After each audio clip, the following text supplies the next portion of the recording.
হচ্ছে সংযুক্ত আরব আমিরাতে আমাদের যে ভাইয়েরা আমরা জানি তারা কিভাবে কত কষ্ট করে নিজেদের সর্বস্ব বিক্রি করে বিদেশে যান। তারা সেখানে জানতেন যে আইন আছে, প্রতিবাদ করলে যাবজ্জীবন কারাদণ্ড হতে পারে, তারপরও তারা মাঠে নেমেছেন, তারা কারাবরণ করেছেন।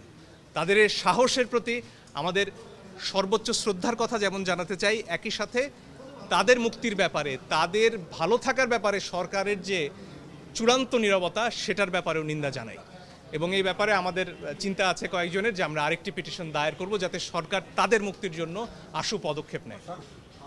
কিন্তু আমার দেশের নাগরিক যখন কারাবরণ করেন কোনো একটা দেশে, প্রতিবাদ করতে গিয়ে, প্রতিবাদ তো অন্যায্য কোনো কাজ নয়, সারা পৃথিবীতে আমাদের যে জাতিসংঘের কনভেনশনগুলো রয়েছে সামাজিক এবং রাজনৈতিক অধিকারের, সেখানে স্পষ্টত প্রতিবাদের অধিকার রয়েছে।